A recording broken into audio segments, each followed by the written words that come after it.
Hi guys, రీసెంట్గా web series చూశాను. Amazon ప్రైమ్లో stream అవుతుంది. కర్ఫ్ అని. ఇది ఒక horror based crime thriller. Try to watch. Slow narration ఉంటుంది. మీకు నచ్చితేనే, చూడాలనిపిస్తేనే, ఖాళీగా ఉంటేనే చూడండి. అండ్ ఉమెన్ సెంట్రిక్ కూడా ఉంటుంది. ఇది అండర్లైన్ చేసి పెట్టుకోండి, చివరిలో మాట్లాడుకుందాం. ఫస్ట్ ఆఫ్ ఆల్ స్టోరీ గురించి చెప్పాలంటే, ఢిల్లీకి జాబ్ కోసం ఒక అమ్మాయి వస్తుంది. అక్కడే ఉన్న ఉమెన్స్ హాస్టల్లో స్టే చేస్తూ ఉంటుంది. తనున్న రూమ్లో కొన్ని మిస్టీరియస్ థింగ్స్ జరుగుతూ ఉంటాయి. హారర్ బేస్డ్ అని చెప్పాను కదా.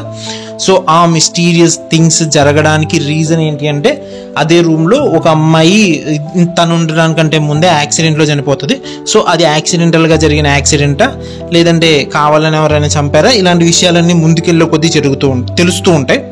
సో అంతేకాకుండా ఈ వెబ్ సిరీస్లో 2 డాక్టర్ క్యారెక్టర్స్ ఉంటాయి. ఒకటి మేల్ క్యారెక్టర్, ఒకటి ఫీమేల్ క్యారెక్టర్. ఫీమేల్ క్యారెక్టర్ ఏంటంటే రిలేటబుల్గా ఉంటుంది. అంటే ఇప్పుడు జరుగుతున్న విషయాలన్నింటినీ ఆలోచిస్తూ ఇవన్నీ ఎందుకు జరుగుతున్నాయని కొన్ని సైకలాజికల్ ట్రీట్మెంట్ ఇస్తూ ఉంటుంది. మేల్ క్యారెక్టర్ ఏంటంటే పూర్తిగా వాడు చేసేవన్నీ చాలా డిఫరెంట్గా ఉంటాయి. అండ్ ఈ మేల్ క్యారెక్టర్ ఏదో కొంచెం పాజిటివ్గా ఉంది అని అనిపించింది నాకైతే స్టార్టింగ్లో, బట్ అదేం లేదండి. అండ్ స్టార్టింగ్కి వస్తే ఒక అమ్మాయి రూమ్లోకి వస్తుంది అని చెప్పాను కదా. కొత్తగా రూమ్ ఉమెన్స్ హాస్టల్లో తీసుకొని ఉంటుంది కదా. ఈ అమ్మాయి కూడా తన పాస్ట్ లైఫ్లో ఒక ప్రాబ్లమ్ ఫేస్ చేస్తుంది. అది చాలా పెద్ద ప్రాబ్లము. సో విషయం ఏంటంటే, ఈ వెబ్ సిరీస్ నాకైతే 1 టైం వాచ్ మాత్రమే కాదు, స్లో నెరేషన్ ఉండడం వల్ల చాలా స్లోగా 4 డేస్కి కంప్లీట్ చేశాను. సో మీకు టైం ఉంటేనే ట్రై చేయండి. అంత బ్రిలియంట్గా అయితే ఏం లేదు. సో ప్రెడిక్టబుల్ క్యారెక్టర్స్ కూడా అంత గొప్పగా ఏముండవు.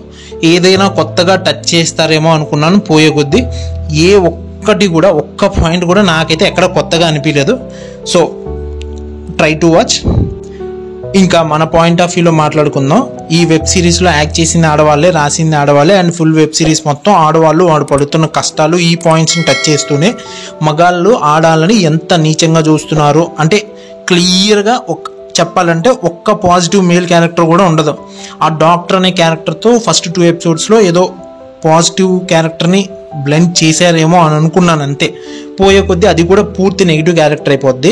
సొసైటీలో ఇండిపెండెంట్ ఉమెన్స్ అంటే ఎవరైతే కాయా కష్టం చేసుకొని బ్రతుకుతున్నారో, సొంత ఊరు వదిలేసి వేరే ఊరికి వచ్చి బ్రతుకుతున్నారో, వాళ్ళందరికీ చాలా కష్టాలు ఉన్నాయన్నమాట. సొసైటీ వాళ్ళని చాలా చిన్నచూపు చూస్తూ ఉంటుంది. ప్రాస్టిట్యూట్స్ని అసలు మనుషుల్లా కూడా చూడదన్నమాట.